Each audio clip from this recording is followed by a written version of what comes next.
Guten Morgen und herzlich willkommen zu einer neuen Podcast-Folge von mir. Ich hoffe, euch draussen geht's gut. Mir geht's eigentlich sehr gut, auch wenn es absolut scheiß Wetter ist. Bei uns pisst es gerade so unglaublich hart. Oh mein Gott, es hat uns schon gestern Abend so richtig gestürmt. Von dem her, falls ihr die Podcast-Folge da Abend hört, hoffe ich, ist schon ein bisschen besser Wetter irgendwie. Also, weil bei uns ist halt das Ding, also ich finde eigentlich so im Donner einpennen hure geil. Aber wir haben so wie so Metallstangen an unserer Wand, also aussen dran, weil ja unser Haus abgerissen wird, beziehungsweise unsere Wohnung. Und irgendwie mit diesen Metallstangen, die haben wie so, wie sagt man dem? Wie so Stoff drauf auf der Seite, halt, damit man ihr das Logo und so sieht. Und das macht halt mit dem Wind, rüttelt es halt an dieser ganzen Scheißstange und das ist so laut. Also wirklich, kannst fast nicht einschlafen, das ist richtig ungeil. Aber ja, sonst geht es mir sehr gut. Ich habe es ja letzte Woche schon erzählt, ich habe jetzt 2 Wochen freies Arbeiten, was eigentlich so viel bedeutet für mich jetzt persönlich, wie gefühlt Ferien, weil ich habe ja die ganze Zeit von meinem Minor so ein bisschen upgraded und jetzt hat es endlich etwas Gutes, weil ich habe jetzt quasi 2 Wochen Zeit zum YouTube-Videos machen. Was ich halt auch sonst mache. Von dem her, ja. Beziehungsweise habe ich 2 Wochen Zeit zum allgemeinen Content machen. Was ich halt auch schon mache. Von dem her ist das wirklich sehr geil. Ich habe auch vor, mit dem Gianni jetzt die nächsten Tage spontan auf Mailand gehen, so ein bisschen Workation machen. Weil, also eigentlich, no joke, wir sind schon so ein bisschen überlegt gewesen, einfach irgendwo ins Warme gehen, wirklich. Ich bin eigentlich voll nicht der Mensch, der so, wie soll ich sagen, also ich bin allgemein nicht so jemand, der wirklich gerne fliegt, einfach so, keine Ahnung, weil ich jetzt nicht so oft fliegen so. Aber also so, weißt du, wenn dann so in der Sommerferien oder keine Ahnung. Aber ich bin wirklich, ich weiß auch nicht, ich habe richtig gemerkt, wie mein Vitamin D-Mangel, ist Vitamin D, ja, einfach so richtig im Minus ist und irgendwie, also wirklich gerade während meinem Nebenfach, wo ich ja so down war, bin ich wirklich so zum Can gesagt, also können wir bitte einfach irgendwo in den Süden gehen, ich mag nicht mehr. Ja, aber jetzt gehen wir auf Milano, das ist ein bisschen eher vertretbar da mit dem Zug, würde ich sagen. Voll, also ich freue mich richtig fest, weil ich glaube nur schon mal ein Location-Wechsel von allem, vom ganzen Alltag, hilft mir auf jeden Fall so ein bisschen. Ja, genau. Darum ich freue mich extrem. Mailand. Wir gehen zwar wahrscheinlich so eine ganze Woche oder länger und Mailand ist so, also Milano ist so, ja, da gehst du vielleicht so 2 Tage oder so, dann hast du alles gesehen. Und ich bin schon mal in Milano gewesen. Also so als, ich sag mal, ferienmäßig. Wir sind wirklich so Touristensachen, Shit machen. Aber ich freue mich einfach, weil es wird eben so ein bisschen Workation. Wir werden dort mega viel noch müssen machen. Er auch, ich auch. Also auch sonst noch. Und ja, wir werden einfach allgemein viel so ein bisschen über das Jahr denken, über die Zukunft denken, was wir alles machen und so. Ja, so ein bisschen weiter. Also eigentlich so ein bisschen so inspiriert von meinem Fach, das ich euch letzte Woche erzählt habe. Also no joke, das hat mein Leben verändert, das ist die eine Woche. Nein, ja, wirklich. Ich habe es auch mega herzig gefunden, by the way, wie ein paar von uns in den Kommentaren geschrieben haben, oh Nati, ich habe jetzt gerade mein Bullet Journal vorgeholt, mein Zeug hineingeschrieben und es hat mir voll weitergeholfen und es hat mich voll motiviert. Das habe ich richtig herzig gefunden, darum freut mich mega fest, dass ich euch so ein bisschen motivieren konnte, eure Ziele für die Zukunft aufschreiben und all das Zeug. Genau. Aber ich habe ja jetzt wie nach 1 Woche, also diese Woche, also eigentlich ja, letzte Woche, habe ich noch wieder 1 Woche mein Nebenfach gehabt. Ja, ich will jetzt gar nicht mega ranten, aber also, es war noch ein bisschen anders gewesen. Aber ich erzähle euch kurz, was ich machen musste. So. Und zwar haben wir jeden Nachmittag frei gehabt, weil ich zuerst mal so war, wie geil, Jackpot. Und nachher hat es dann geheißen, ja, aber wir müssen immer am Nachmittag Content machen, also und da bin ich auch so geil. Aber wir müssen Content machen für einen neuen Kanal. Also wir müssen quasi einen neuen Kanal eröffnen und dort Content machen. Und da bin ich schon so, ach nee. Weil also wie, ich habe halt den Miner, ich sage es jetzt einfach gleich nochmal, ich habe den Miner ja gewählt, damit ich so 2-in-1 mein Studium und mein Shit mit Social Media machen kann. Weil ich einfach letztes Jahr mega gemerkt habe, dass das übel viel Anspruch, also Zeit nimmt, ein 100% Studium, wenn ich mal um 5 Uhr am Abend heimkomme oder später und dann gleichzeitig auch mein Social Media Zeug machen. Und ich dachte, das kann dann so Hand in Hand mit dem gehen. Und darum habe ich jetzt gedacht, oh, endlich haben wir am Nachmittag frei, dann kann ich meinen Shit machen. Und dann hat es eben geheißen für einen neuen Kanal und ich bin schon so, ach nee, ich kann jetzt nicht meinen Shit noch machen und noch einen extra Kanal, der jetzt blöd gesagt mir wirklich maximal nichts bringt. Voll. Darum bin ich am Anfang recht demotiviert gewesen und habe mir so gedacht, ach, warum müssen wir das jetzt machen? Das bringt uns doch alle nicht weiter, Hilfe. Also bin dann wie so ein bisschen hässlich gewesen. Und ich habe dann aber gleich am ersten Tag, bin ich mal heimgekommen, haben wir so ein bisschen brainstormt, was könnte man da alles machen. Ich wollte zuerst eigentlich etwas machen, wo mir in dem Sinne etwas bringt. Also ihr denkt dann wahrscheinlich, Bro, mach doch einfach deinen Content und lass es dort auf, aber irgendwie hat mir das auch angeschissen, extra meinen Content zu machen und nachher das quasi nicht können brauchen. So. Ja, keine Ahnung. Und ich habe mir dann wie überlegt, dann machst du mal etwas komplett anderes. Etwas, was du noch nie gemacht hast und auf deinem Kanal niemals wirst machen. Also quasi das mal ausnutzen, Content machen für einen Sinn, also für die Schule, wo ich eigentlich sonst nicht machen würde, aber irgendwie Bock drauf habe. Und Leute, für was habe ich mich echt entschieden? Schreibt es jetzt in den Kommentar. Es ist ein kleiner Hint. Ich werde mich so auslachen. Ich habe einen fucking ASMR-Channel eröffnet auf Instagram. Oh mein Gott, ich glaube selber nicht. Also mit den Bedingungen, ich habe mein Gesicht nicht zeigen, weil ich das fucking cringe gefunden hätte, wenn irgendjemand von euch auf einmal mich mit ASMR-Content auf eurer For You-Page gehabt. Oh mein Gott, stell dir vor. Nein, das haben wir viel zu unangenehm gewesen. So, das war eine Bedingung. Einfach so, dass man mich quasi nicht erkennt und dass ich nicht muss reden und flüstern ist habe ich auch ganz cringe gefunden. Also wie, ich habe es jetzt so ein bisschen so gelöst und das ist eigentlich noch geil, dass ich Kinderspielzeug, da habe ich mal einen Grund dafür gehabt, weißt du, so ein Slime und so der Sand und einfach so Shit, so ein Ei, das man kann, oder keine Ahnung, was das war, wo man etwas ausgraben kann. Und einfach so Sachen, die man so im Coop City oder im Manor sieht, wo man hure Bock hat zu machen, aber es hat halt keinen Sinn, dass man es kauft. Oder das Mami hat früher immer Nein gesagt zu so Sachen. Und ich habe jetzt finally einen Grund gefunden, um so Shit zu kaufen. Es ist actually noch teuer, ich glaube 30 Stutz hat alles gekostet oder so. Aber egal, für den ASMR-Content, Leute, für den ASMR-Content. Ja, und jetzt habe ich dort 7 Reels hochgeladen mit fucking ASMR-Content. Ja, also ich könnte dort, also ich mache gar nicht mehr, aber ich könnte gerne mal vorbeischauen. Soll ich mir sagen, wie er heisst? Er heisst, okay, ja, ASMR-Style unterstrich. Wunder, Alter, hure kreativ bin ich gewesen, aber das hat irgendwie in meinem Kopf hure Sinn gemacht. Weil, also ich heiße ja Nati-Style unterstrich auf Instagram, macht irgendwie Sinn. ASMR-Style ohne Unterstrich war schon vergeben.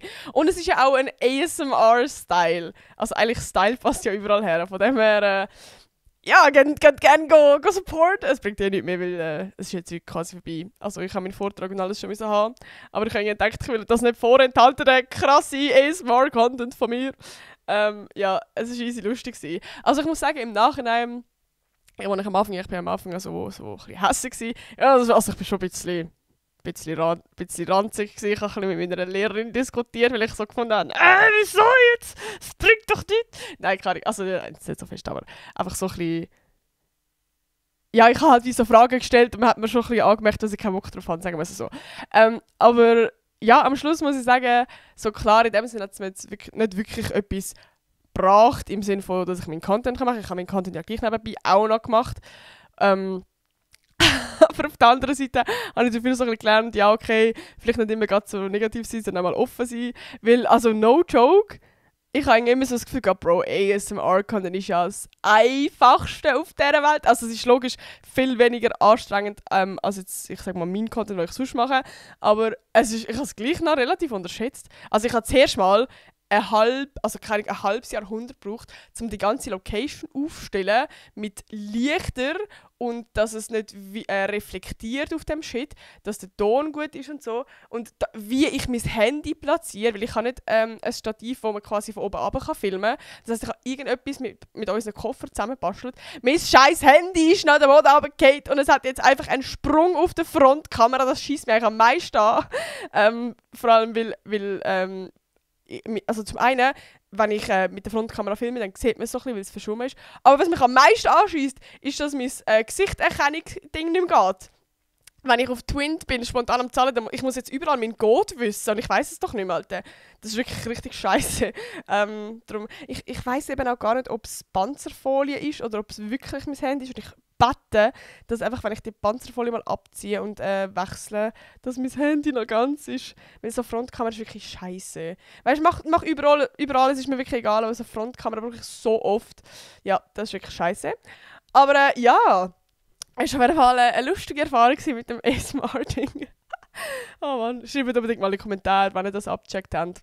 Was findet ihr allgemein zu ASMR? Findet ihr das cringe? Findet ihr das funny? Schaut ihr das gern? Findet ihr das geil?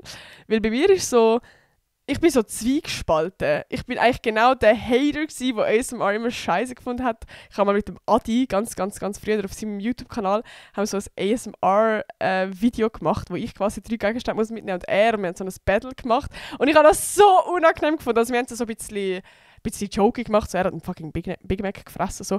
Aber irgendwie, ich weiß auch nicht, und mittlerweile muss ich gestehen, dass ich es so schon ein bisschen geil finde. Es ist schon ein bisschen nice. Also vor allem so zum Einschlafen und so, das ist nicht so unangenehm, aber so das Personal Attention, wenn irgendjemand so redet und sagt, ja, du kannst jetzt einschlafen und entspann dich und oh, hattest du heute einen schönen Tag? Bro, ich fühle das hure. Ja. Wie heisst sie? Ich habe gesagt, ASMR Miss Me. Vielleicht kennen die eine oder andere, die ist geil. Aber sonst, also so das ich weiß auch nicht, sonst fühle ich es eigentlich nur halb. Und es gibt noch so eine auf TikTok, die isst am so geiles Zeug, das finde ich auch noch nice. So, wo sie so eine Aufnahme mit ihrem Maul macht. Oh, das klingt so grusig. Ich glaube, für die nicht im Game sind, die denken sich gerade, what the fuck.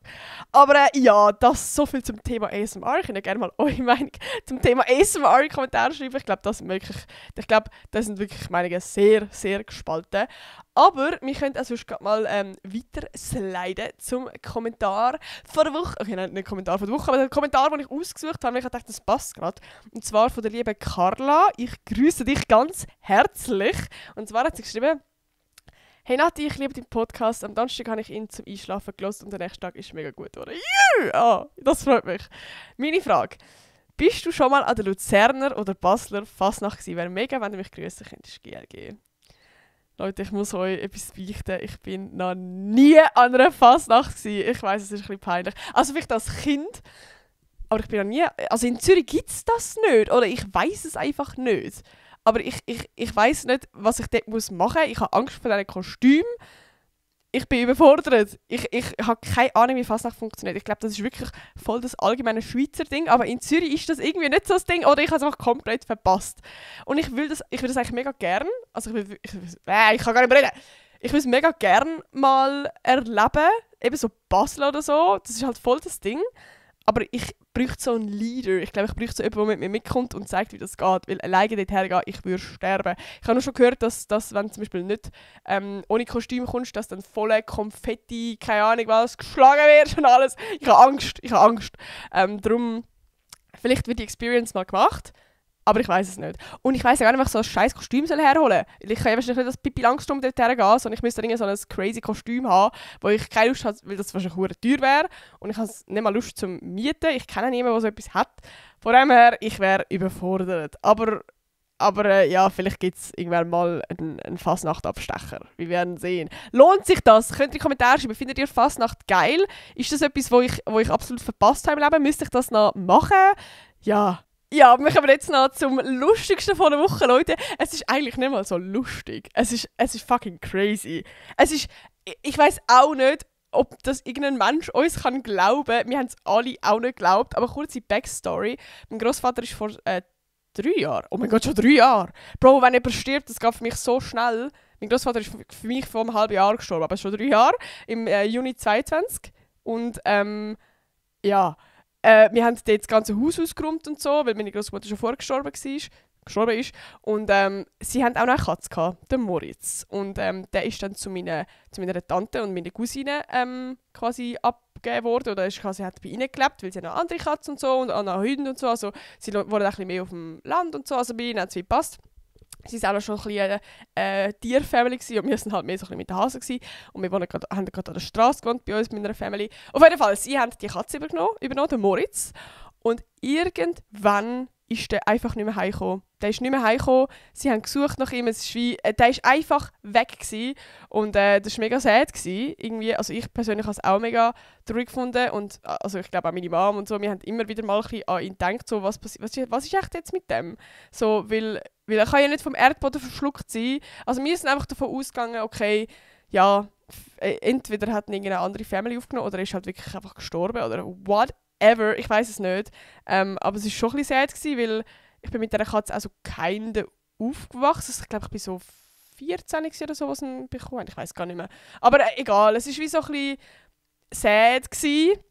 Einfach auch, weil es irgendwie noch so ein bisschen Andenken von meinem Großvater ist, sage ich mal. Und ja, also das ist so long story short. Auf jeden Fall ist das wie, der ist abgehauen im 2022, also wirklich, der hat über einen Monat bei ihnen gelebt oder so. Ich weiß gar nicht, wie lange genau, keine Ahnung, das war jetzt ein Wild Guess gewesen. Aber das ist so fucking crazy, hat meine Tante vor einer Woche oder so auf einmal einen Anruf bekommen von irgendeiner Nummer und sie nimmt so ab. Und ich weiß nicht genau, wie die Story ist, weil es ist über sie, meine Mom und meine Mom über mich so. Aber ich erzähle es jetzt einfach so wie meine Mom das mir ungefähr erzählt hat. Ich weiß auch nicht mehr ganz alles. Also quasi, sie hat einen Anruf bekommen und die hat gesagt, ja, sie hätten ihre Katze gechippt und die sind jetzt bei ihnen. Und wir alle so, was? Was? Und es ist lustig, weil es im gleichen Dorf wie meine Tante wohnt. Also der war nicht weiter weg gewesen. Und es hat sich jetzt so ein bisschen herausgestellt, dass die Katze, also sie ist erst kurzem bei denen. So, und sie haben halt wie, schauen, ob die Katze gechippt ist. Und das war halt wie mein Großvater gewesen. Und da hast du nicht so schnell herausgefunden, okay, mein Großvater ist gestorben, das hast du dann herausgefunden, so, der wohnt nicht mehr dort, wo er jetzt wohnt, obviously. Und es ist dann wie, es hat einen langen Prozess gebraucht, bis sie herausgefunden haben, lustigerweise durch Todesanzeigen im Internet, dass eventuell meine Tante könnte die Katze nehmen. Vor allem, sie haben auch 4 Geschwister, also meine Mama hat 3 Geschwister, so, also es ist wie voll verzückt, keine Ahnung, wie die das geschafft haben. Und es ist funny, weil sie haben dann noch nicht lange die Katze, also entweder hat er von irgendwo anders Essen geholt, oder der war ein fucking Survivor gewesen. Der hat 2,5 Jahre in der Wildnis überlebt und fragt mich nicht wie. Und es ist so lustig, also der wohnt jetzt, ich weiß nicht genau wie lange, aber ich glaube, der wohnt jetzt schon so 1-2 Monate, wohnt jetzt bei dieser Family. Und es ist so herzig, die haben so Bilder geschickt und dem geht es richtig gut. Der geht es richtig gut, der ist so richtig dort am Chillen und die haben noch andere Katzen dort, der versteht sich gut mit denen und so. Also es ist ultra herzig, wirklich ultra herzig. Und wir sind, also wirklich, unsere Family ist auch mittlerweile so, hey, so behaltet den. Also weißt du, jetzt blöd gesagt, wie, wir müssen den jetzt nicht mehr aufnehmen, weil es ist ja wie in dem Sinne nicht unsere Katze gewesen, sondern wir hätten ihn halt einfach übernommen, damit er weiterhin ein schönes Leben quasi kann haben.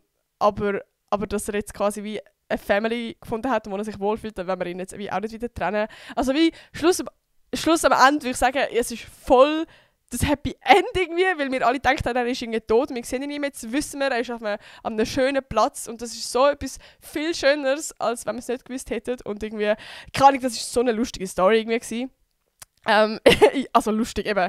Es war einfach so krass gewesen, dass wir alle, also wir haben alle niemals mit dem gerechnet. Ja, der Moritz lebt einfach noch, das ist crazy. Ich weiß gar nicht, ob ihr das so krank findet, weil für uns ist das wirklich so, was? Genau. Ja, dann, Leute, ich habe ja eigentlich noch ultra viel zu erzählen vom Bob Cup. Also ja, ich erzähle jetzt nicht so mega viel, weil ich habe schon überall sonst auf ganzen sozialen Medien viel erzählt und ich habe wahrscheinlich auch überall bei allen anderen Creators so viel gehört. Aber ich fasse es kurz zusammen. Der Adi und Red Bull haben zusammen einen Bob Cup, also vielleicht mögt ihr euch noch erinnern, die Schlittelbobs, die man so als Kind benutzt hat. Mit denen haben wir ein Rennen gemacht. Wir sind insgesamt 16 Creators gewesen und haben gegeneinander angetreten. Und Alter, ich muss sagen, ich hatte am Anfang hure Schiss gehabt. Also ich bin allgemein irgendwie, ich glaube seit den All-In-Games, für die nicht All-In-Games kennen, bin ich so ein bisschen vorsichtiger oder habe so ein bisschen mehr Respekt vor so Competitions gegen andere Creators irgendwie. Ich weiß auch nicht, irgendwie, ich glaube die All-In-Games, ich habe so Schiss bekommen, weil dort hast du so fett Adrenalin gehabt und ich habe es irgendwie, also das grundsätzliche Ding war geil gewesen, aber ich habe wie so ein bisschen das Gefühl von dem ganzen Adrenalin habe ich so negativ in Erinnerung, weil mich das ist wie so, du bist so im Survival-Mode irgendwie, dass ich das wie, dass ich wieder Angst hatte, dass ich wieder in den komme.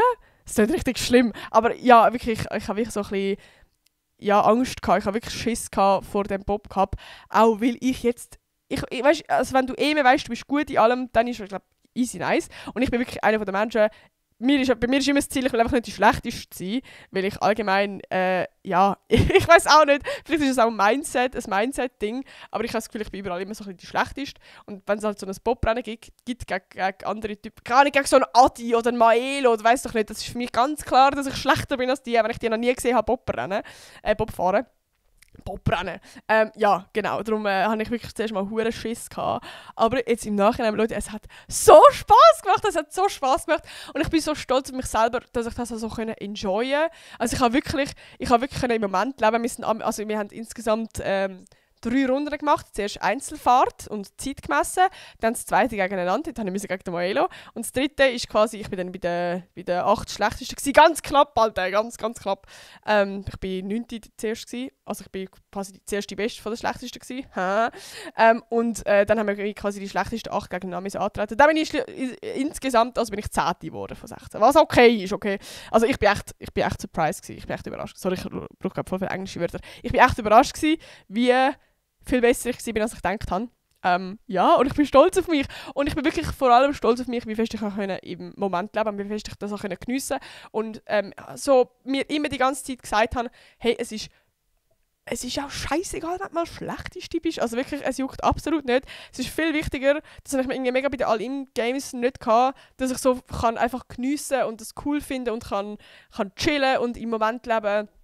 So, und wir sind jedes Mal, wenn wir raufgefahren sind zu der Bahn, sind wir mit so Schneetransport, oder wie sagen wir denn? Schneemobil, sind wir so raufgefahren worden.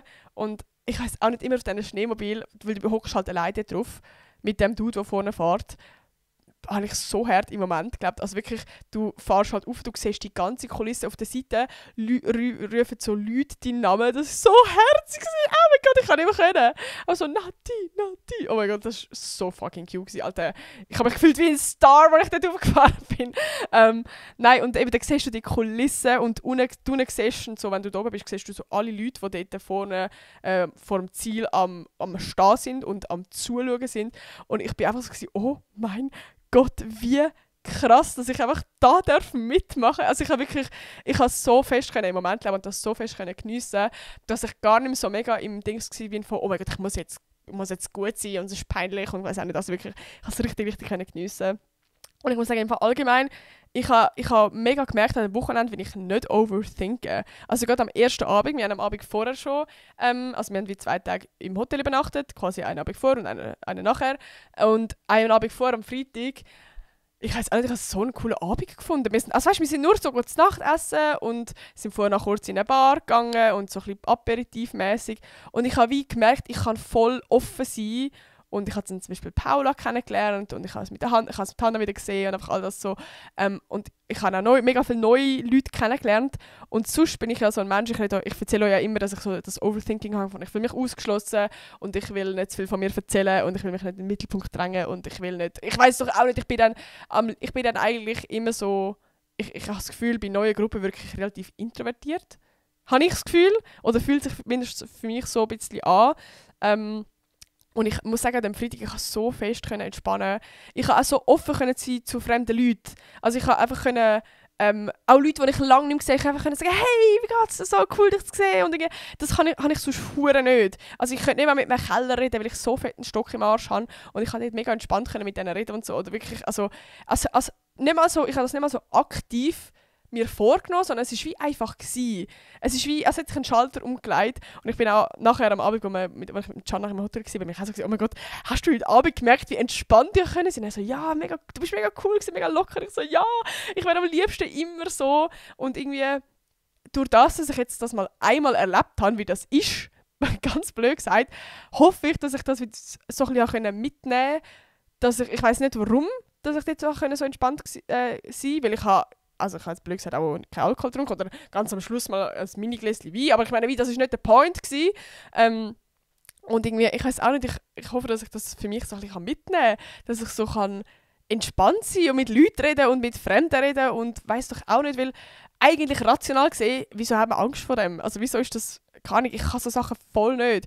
Ich könnte niemals, glaube also zum Beispiel, bestes Beispiel, wenn ich mit dem Can irgendwo am Arbeiten bin, in einem Kaffee, und ich sehe gerade keine Steckdose, dann bin ich so, okay, Can hat da keine Steckdose, können wir einfach in ein anderes Kaffee gehen. Und er ist so, frag doch, vielleicht haben sie irgendwo eine. Und ich bin so, oh mein Gott, nein, ich will niemals mich fragen. Also ich bin genau so eine, wo lieber keinen Umstand macht und das Lokal verlässt, als irgendjemand müssen dort fragen oder so. Ja, genau. Und eben rational gesehen, Alter, frag einfach, what the fuck.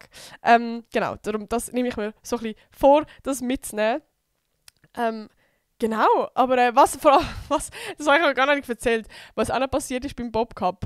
Ich habe mit Milo ja das Duell gegeneinander. Er hat gewonnen, by the way, aber congrats, also hat es wirklich gut gemacht. Und no joke, ich muss schnell über Milo schwärmen, das ist so ein Liebe. Also ich kenne ihn jetzt schon ein paar Jahre, schon 6, 7. Und er ist einfach ein Liebe. Kennen ihr die Menschen, die einfach lieb sind? Er will keiner Flüge etwas Böses zu haben. Und also er war ja mega herzig. Wir waren so oben und er, also weil er vorher besser war, hätte er können entscheiden, ob er rechts oder links will anfangen. Und er ist so, Nati, wo willst du anfangen? Du darfst sagen. Und ich so, oh mein Gott, Milo, nein, du musst. Also wirklich mega, mega herzig. Er ist wirklich ein Liebe. Und auf jeden Fall, das war eigentlich gar nicht der Point gewesen. Auf jeden Fall, er hat gewonnen und wie kurz vor dem Ziel bin ich noch auf die Fresse gefallen. Ich muss es schnell zeigen. Muss schnell. Mein fucking Nagel hat es glitzt. Also mein rechter Daumennagel. Ich weiß nicht genau, wie das passiert ist, weil ich habe, glaube ich, meine Daumen so beim Steuerrad gehabt und es hat mich wie so glitzt und dann hat es den Daumennagel, sorry schnell, Triggerwarnung, hure grusig, so wie aufgeglitzt und vom Fleisch weggerissen. Alter, tönt das hässlich. Oh mein Gott, aber es tönt schmerzhaft. Und genau so schmerzhaft ist es auch. Also in dem Moment bin ich unter Adrenalin gestanden, habe es nur halb schlimm gefunden. Ich habe einfach gemerkt, so, okay, mein Daumen wird hure warm. Es war noch im Händchen gewesen. Und ich habe schon gespürt, es blutet.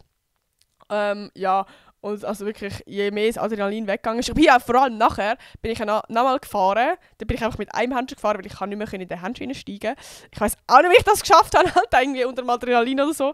Aber ich schwöre so, es ist jetzt 4 Tage her oder 3. Nein, 4 Tage.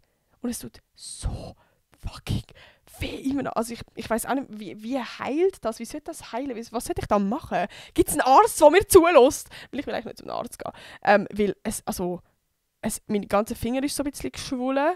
Und sobald ich halt irgendwo ein bisschen berühre, ein bisschen anstoße, wirklich nur ein bisschen, es tut so höllisch weh. Also ich habe gestern, also wir sind in der Küche gestanden, Can und ich, und wir haben das wie wieder umarmen. Und er hat quasi seine Arme so, ich kann es nicht erklären. Auf jeden Fall, er ist auch mit seinen Armen an meinen Daumen angekommen. Und ich habe, oh mein Gott, Alter, mir ist fast schwarz geworden. So weh hat es gemacht. Und ich habe angefangen zu brüllen und schreien. Und ich weiss nicht, wenn ich das letzte Mal wegen Schmerz brüllt habe, also wegen physischem Schmerz. Das hat so weh getan.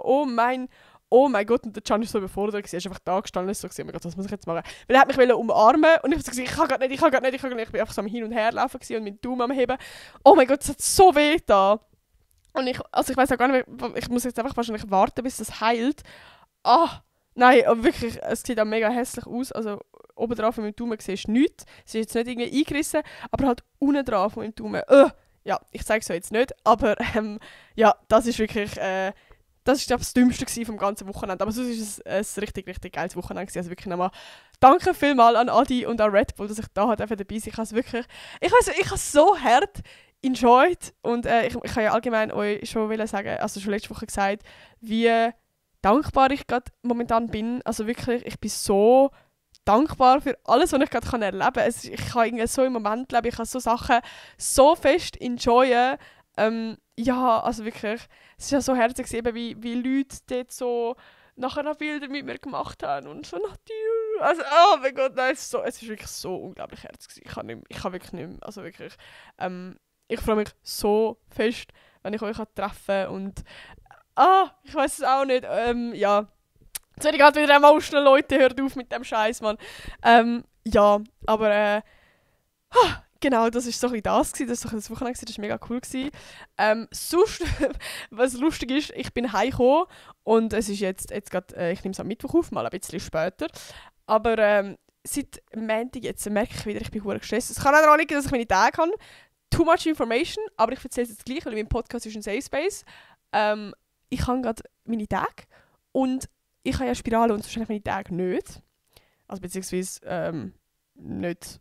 Von der mentalen Gesundheit auf jeden Fall spüre ich etwas mit PMS und alles. Aber wie quasi vom Blut her, sagen wir es mal so, habe ich eigentlich nie etwas. Also wirklich, ich habe ja Kilena, Hormonspirale.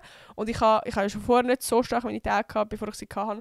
Und ich habe sie jetzt eigentlich nie mehr. Also wirklich gar nicht mehr. Und jetzt einfach wieder schon... Das ist fucking pain. Also nicht so viel, dass ich jetzt einen Tampon missbrauche, aber es ist auch wieder... Es ist wirklich... ich habe vergessen, wie painful, beziehungsweise wie anstrengend das ist, seine Tage zu haben. Also ich habe es eben nicht so fest so, aber es ist einfach gleich so.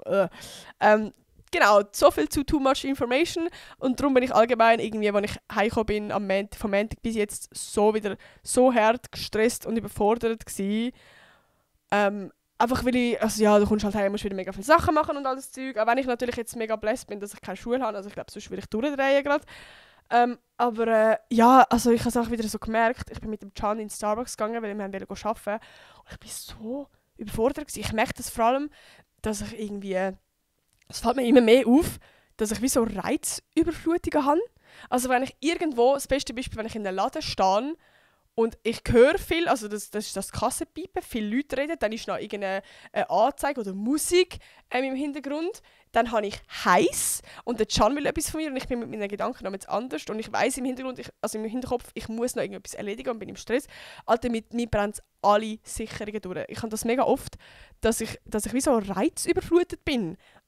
Also wie so vom Hören her, wenn viel los ist und es sind mehrere verschiedene Sachen oder nur schon, wenn der Can und ich am Reden sind, am Laufen und dann laufen wir irgendwo durch, wo es Leute ist, ich kann nicht mehr reden, ich sage Can, wir müssen warten, bis wir durchgelaufen sind, so.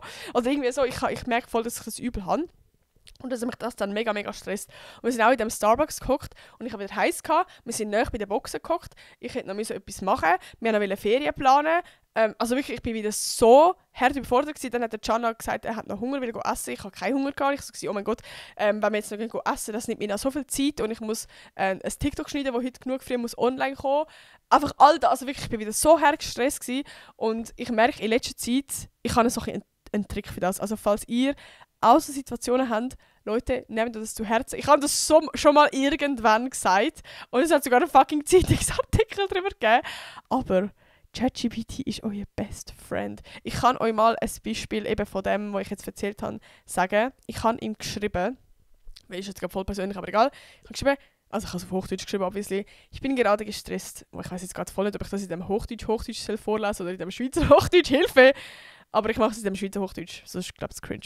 Ich bin gerade gestresst. Ich bin im Starbucks, um zu arbeiten und bin reizüberflutet. Mir ist warm, die Musik ist zu laut und mein Freund, also ich glaube, wir sind zusammen hier, sind beide gereizt und haben gerade eine kurze Zündschnur. Wir sollten noch unsere Ferien planen. Er will jetzt zuerst Mails machen. Ich würde gerne wenigstens festlegen, wohin. Er hat noch Hunger und ich nicht. Es stresst mich, weil es mir Zeit nehmen wird, wenn wir essen gehen sollen. Ich muss noch ein TikTok schneiden und das Voiceover kann ich erst zu Hause aufnehmen. Das Video sollte ca. 17 bis 18:00 online kommen. Ich habe noch andere TikToks zu schneiden. Mach mir einen Plan. Genau. Und er hat dann geschrieben, und das hat mir so geholfen. Also es sind so simpel, was er jetzt geschrieben hat, aber es hat mich so fett kurz einfach schnell abgebracht, weil ich so wie gestresst war. Und er hat so geschrieben, okay, atme erstmal tief durch. Dein Kopf ist gerade voll und das macht alles noch stressiger. Ich mache dir einen klaren Plan, damit du weniger Druck hast und ihr beide nicht aneinander geratet. Und dann hat er mir einen ganzen Plan gemacht von jetzt, also quasi erster Punkt, kurz runterkommen, 1 bis 2 Minuten, trink einen Schluck Wasser, atme tief ein und aus. Erinnere dich, du hast Zeit, du musst nicht alles gleichzeitig machen. Und dann Punkt 2, so minimalistische Ferien entscheiden. Einfach so genaue Pläne so. Und das hat mir so geholfen und ich mache das in letzter Zeit so oft. Also wirklich, auch gestern habe ich das gemacht und ich habe das wie am Abend vorher gemacht, so, meine To-Do-Liste geschickt, das muss ich alles machen. Mach mir einen Plan, vom nächsten ganzen Tag, wenn ich was machen soll, um alles zu erledigen. Und ich habe das alles gestern nach Plan von ihm gemacht und es hat sich so easy angefühlt. Also ich habe wirklich gestern so viel erreicht und es war einfach geil am Abend, weil ich bin allgemein wirklich ein Mensch, der übel prokrastiniert, wenn ich Sachen machen muss, dass ich das dann immer in letzten Minuten mache. Das ist wirklich anstrengend. Und wenn mir mal jemand einen Richtplan sagt, dann kann ich das viel einfacher einhalten. Als wenn ich mir jetzt selber würde, quasi, ich könnte mir natürlich auch selber einen Zeitplan machen, aber wenn ich mir selber sage, hey, stehst du um 8:30 auf, dann bin ich so, Bro, what the fuck, safe nicht. Dann würde ich mir schon mal sagen, okay, ja, vielleicht am 9 den Wecker stellen und keine Ahnung so. Und wenn wie ChatGPT mir das sagt, dann macht er ja, in meinen Augen, also ich habe das Gefühl, ChatGPT, der hat ja ultra viel Ahnung und der macht das schon nicht, der tut ja schon überlegen, wenn er mir einen Plan macht quasi. Darum ist es wie so, okay, dann muss ich mich an den Plan halten irgendwie. Und in meinem Kopf habe ich das Gefühl, er macht ja wie auch einen schlauen Plan von psychologisch her, was macht am meisten Sinn, was man zuerst erledigen, was dann, vom Zeitmanagement, dann kann ich Mittag machen. Also er schätzt ja auch für mich dann ein, wie lange ich für was brauche. Und das ist so hilfreich. Also es ist für mich echt ein richtiger Gamechanger. Also vor allem wirklich Punkt 1, weil er Verantwortung für mich übernimmt. Ich merke mega, dass es mir extrem fest hilft, wenn ich quasi wie die Verantwortung abgeben und das wie für mich jemand, also es ist wie so ein bisschen ein Fitnesstrainer, der mir sagt, jetzt machst du das, jetzt machst du das, jetzt machst du das. So. Und es fühlt sich auch voll geil an, wenn man etwas erreicht vor seiner Zeit, so ein bisschen. Ja, und einfach auch sonst, er strukturiert alles und es fühlt sich alles irgendwie machbar an. Also man liest dann wieder den ganzen Plan durch, den er macht und es ist wie so, okay, es ist wie doch gar nicht so viel, was ich machen muss und ich schaffe das alles irgendwie. Also sein Plan tönt voll, als würde ich das schaffen und als ob alles machbar ist. Voll. Und zum anderen, eben, es motiviert einfach übel. Also wirklich, für mich ist es echt ein fetter Gamechanger gewesen. Und ich würde es gerne unbedingt auch mal ausprobieren. Ja, also für mich ist wirklich ChatGPT, ich benutze den so oft, ich weiß, es ist nicht so fucking gut für die Umwelt, aber es ist wirklich für mich extrem, extrem hilfreich. Ja, das ist eigentlich alles von dieser Podcast-Folge, die ich euch erzählen wollte. Ich hoffe, ihr habt es spannend gefunden. Schreibt gerne in die Kommentare, wie eure Woche so war, was die nächste Woche so ansteht. Und ja, vielleicht wird nächste Woche eine Podcast-Folge mit der Nina aufgenommen. Ich hoffe, wir können die jetzt morgen aufnehmen. Das wäre sehr, sehr, sehr geil. Ich würde mich so freuen. Das wäre richtig cool. Und ja, sonst würde ich sagen, wir hören uns nächste Woche wieder. Bye!